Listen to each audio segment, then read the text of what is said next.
The idea was that these 2 points, environmental sustainability and economic revitalization, do go hand in hand, and you can't have one without the other. And so it's definitely a core piece of everything we do, from hopefully inspiring not only future generations, but also the generations who maybe grew up taking all of these natural resources for granted.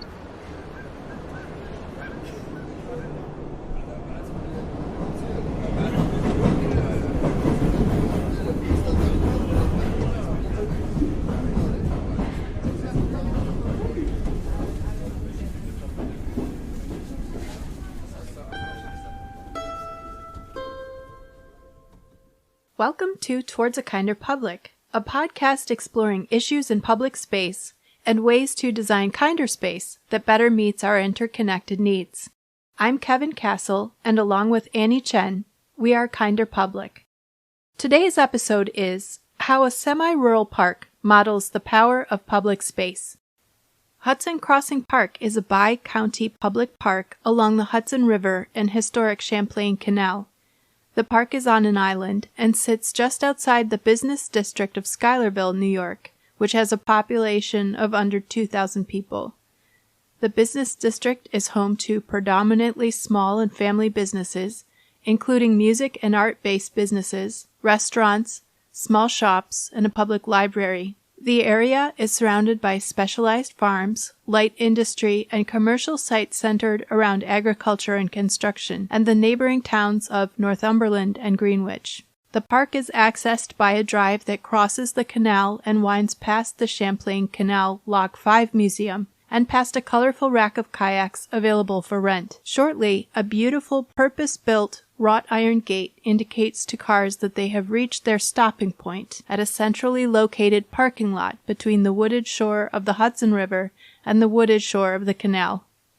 The play garden, the picnic pavilion, several garden areas, and a trailhead are all within view of the parking lot. There are elements common to most parks: educational signage, trail maps, and kiosks explaining historical infrastructure and points of environmental significance. While many other nearby natural areas seem to prioritize the ability to retreat from the public and enjoy solitude, it's immediately obvious how this park diverges in its viewpoint. This is a natural area that seems to also have a strong conviction in the potential of public space.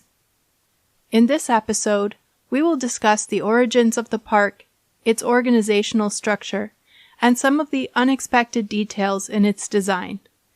Please visit the links in the episode notes or go to our website at kinderpublic.com for further information and images of the design.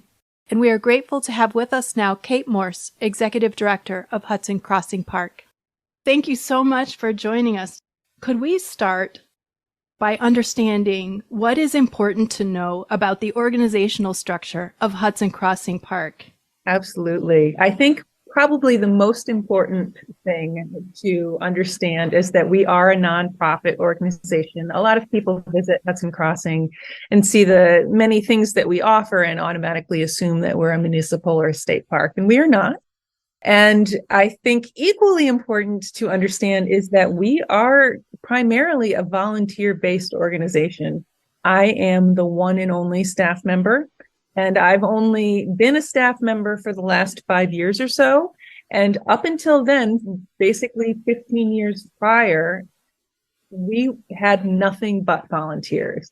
And today, still 99% of what you see accomplished at the park and going on at the park is thanks to our volunteer group and our board who show up and make things happen. So we're very, very lucky and very unusual in that respect. But again, it's not something people necessarily see on the surface when they come and visit. Mm-hmm. There are a number of municipal departments, agencies, and organizations that were a part of founding the park. The interaction of these groups seems significant in the way the park works and looks. Could you share a bit of the history of how Hudson Crossing Park came to be as it is today with regard to the interacting institutions? And what were the major events in its formation that had an impact on the way the park was designed to look and function?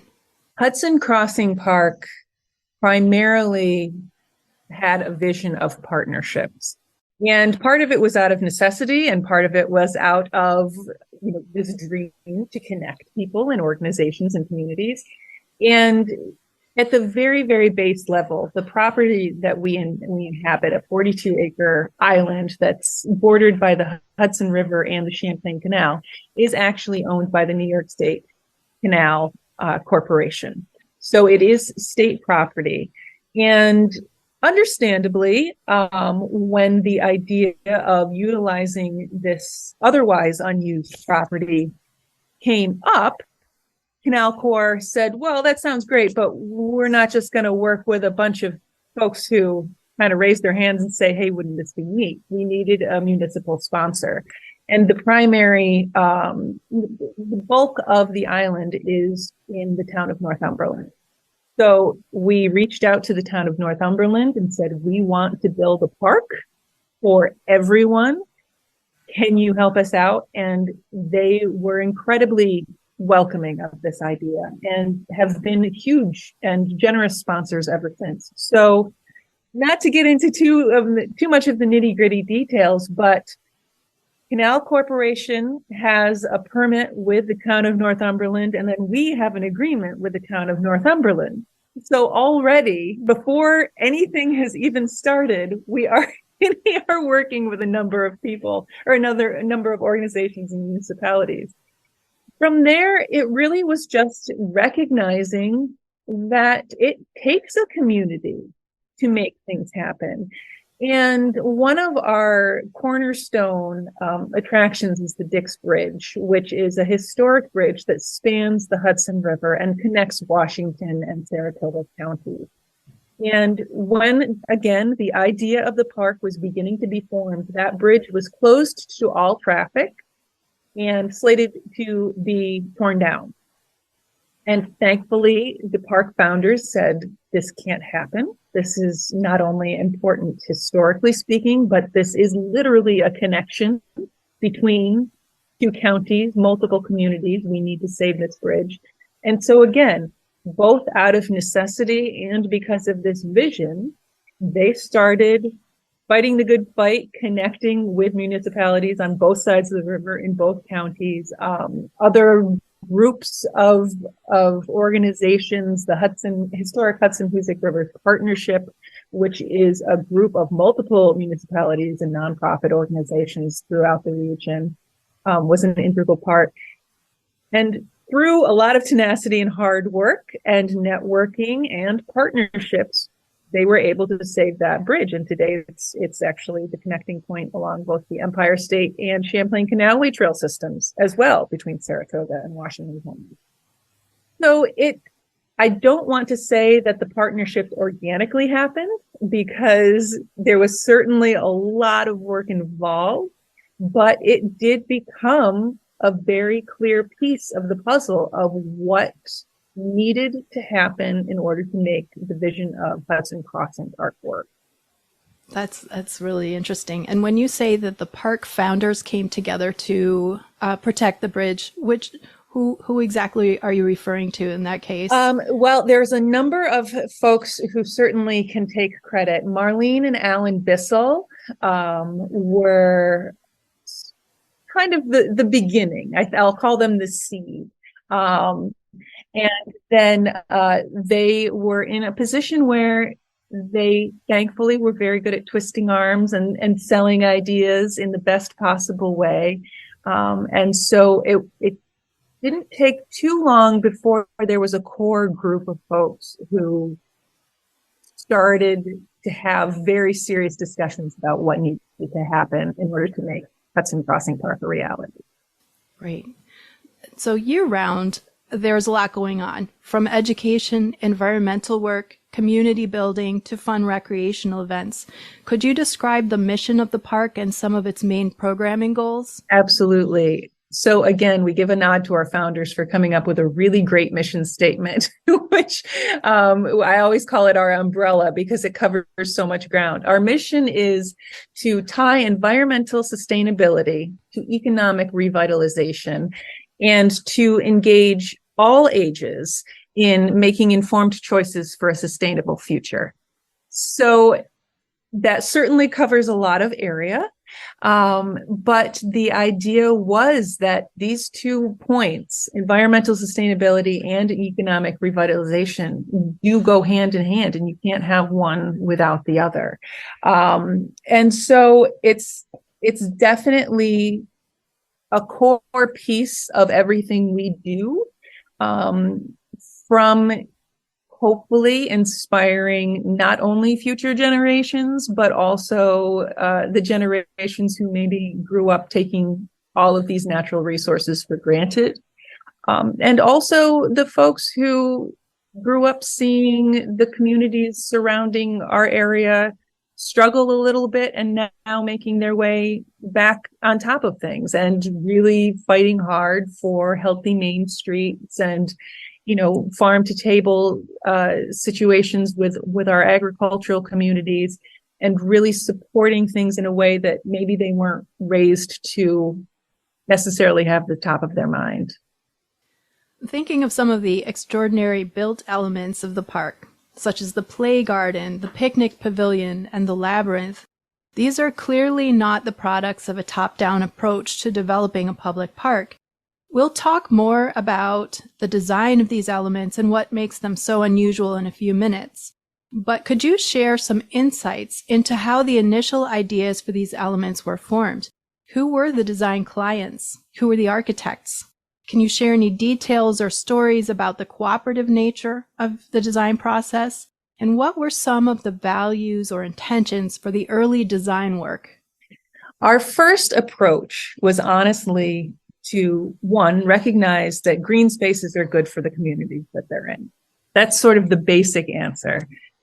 But what we then did was reach out to the community and say, what do you want to see? What is the piece of the puzzle that will bring you into the park and utilize it and feel some sort of ownership of it? And so we held a number of community meetings where free pizza and sit down and tell us what you envision. What is your dream park that you have in your backyard? And understandably, gathering spaces and places for children to safely play and explore were at the very top of the list, as well as, I should say, parking. So we do have a parking lot. Very important. But we listened, we asked the community and we listened to the community saying, what are your priorities?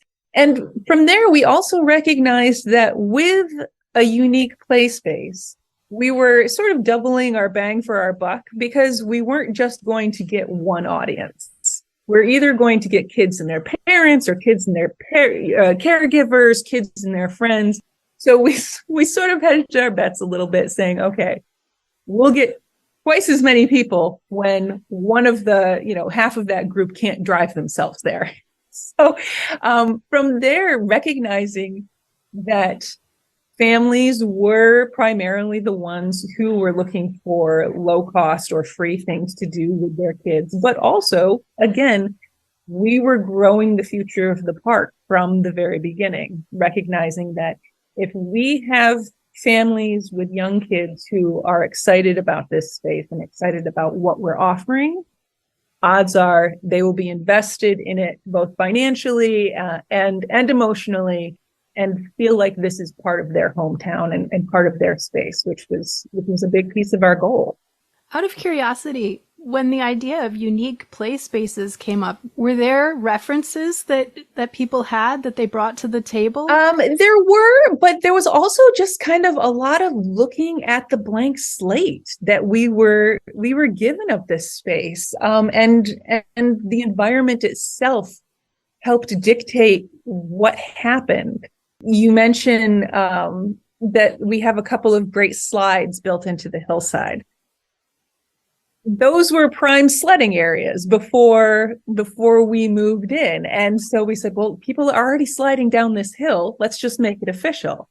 And part of our goal, because of our environmental sustainability piece of our mission, was to also look at things differently. We have a couple of fun planters that are in the play garden area, and that is literally recycled concrete culvert and old satellite dishes that were bound for the waste pile.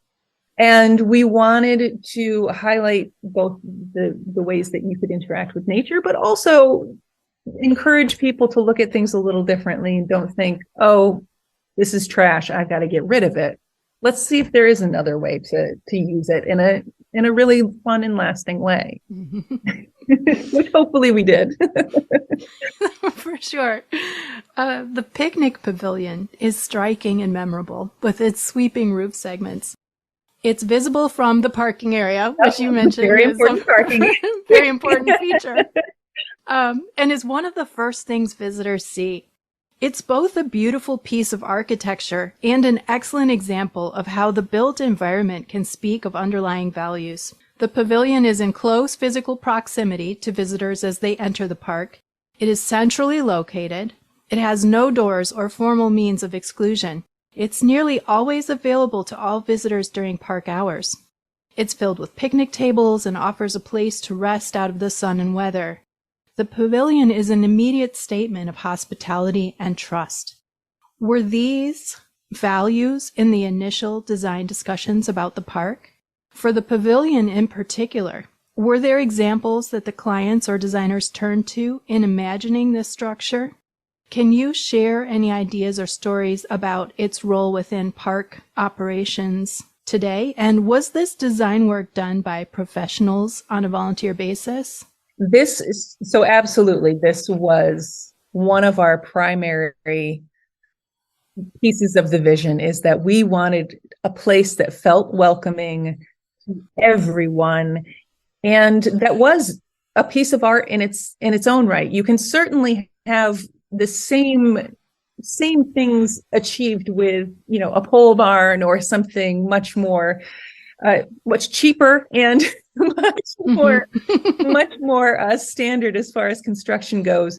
But it almost felt like a disservice to the space to do something that was just serviceable. It's such a very special environment and natural area that, again, we wanted to highlight what makes this place special and to draw people in right away. And the swooping of the pavilion roofs are really just this beautiful nod to not only the water that we're surrounded by and that has informed almost every piece of our communities, from past to present to future, but also the wildlife and specifically the birds that we see flying over the pavilion. It's just becomes part of that natural conversation. And this was not something that we actually did with volunteers. This was created through a lot of grant funding and a lot of hard work on the fundraising side. It was built by Bonaccio Construction, and it was actually designed with the help of Saratoga Associates. So the Saratoga Associates not only came up with this after having these discussions with the community, but also the core group of founders, which became our first board. But it also really did become a conversation of how does this not become something that's plopped down in the middle of this space and becomes a piece of this experience rather than something separate from it. I love that idea of the bird flight. And it really does look like a segment of bird flight. Yeah, it's beautiful. From the pavilion, you can see the play garden, what might be called Hudson Crossing's version of a playground. Many of the play elements are built into a wooded hill and are therefore concealed by trees and topography. The profile of what looks to be a multi-story ship hull emerges from the trees. Hidden within the trees are 2 slides that will speed you back down the hillside. Tunnels are built into berms around the labyrinth, or what I would call a walking mandala, allowing a hidden shortcut from one area to another. A boulder in the middle of the labyrinth makes an anchored center a home base. In this way, the natural surroundings become a changing dynamic part of the play experience. The playful elements are dispersed and must be discovered. There is no fence or clear boundary. These design choices transform other nearby and less fanciful elements, including a set of stone steps leading up the hillside, into another highly desirable play element. There are big spaces and small spaces. There are open spaces and covered spaces. There are bright areas and dim areas. There are high areas and low areas. From an architectural perspective, this is an exciting and unusual design. Who designed the playground? What was the vision or the goal? How were these extraordinary choices made? And do you have observations about how the area engages visitors? Well, again, we owe a big thank you to Saratoga Associates for helping us with the design, but it was created with community input and that vision of how do we enhance the natural environment rather than inserting ourselves into it. And I think that you hit the nail on the head. We wanted it to be dynamic. We wanted it to be evolving. It is a very different space in the winter than it is in the spring or the summer or the fall. And there should ideally always be something new to experience. And it doesn't mean that you have to be a kid to experience it. I have seen more than my fair share of adults, hopping from the wood pillars, stepping stones to wood pillar stepping stone. And it is something that we recognize will take its own experience and its own shape based on whoever happens to be in it. There are certainly days when we have field trips coming down and the entire space is just overrun by kids. It is an absolutely fantastic thing to see, but it's a very different space than when there's a couple of families who have just gotten together for a play date or even some retirees who are out taking a walk. Everyone, I have a motto, an unofficial motto for the park that's you find your own adventure there. And you really do. You can find your own experience. You can find whatever piece you happen to be looking for or not even aware that you're looking for. And the Play Garden really served that well. And again, with the idea that we're gifted with this incredible space, how do we respect that? How do we teach others that you can have this joyful experience while respecting that as well and not necessarily have this giant monstrosity of plastic and metal that's dictating your experience? And it really becomes something that shifts and changes throughout its experience or its lifetime. We just recently have quote unquote added to the Play Garden with the addition of a fairy village. When COVID hit, we obviously couldn't have a lot of our in-person programming. And we wanted to find a way that people could engage with the park individually.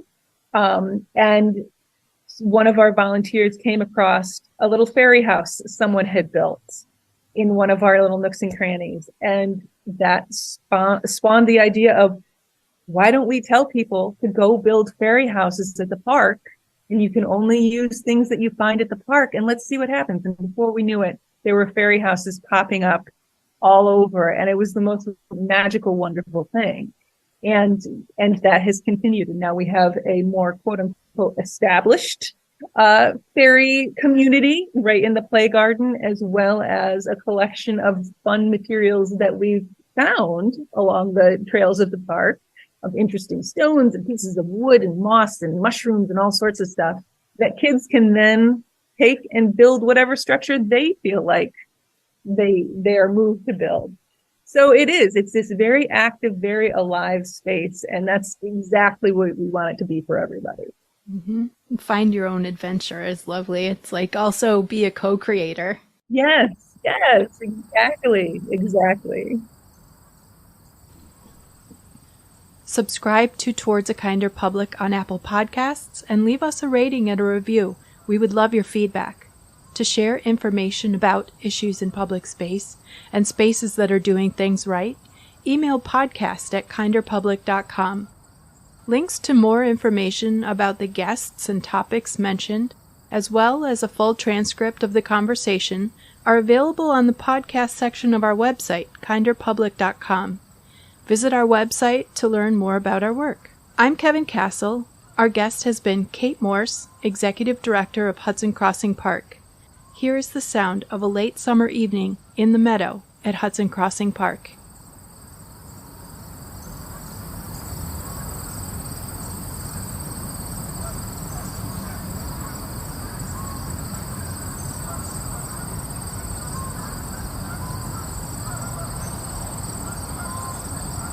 Thanks for listening. I wish you a good week.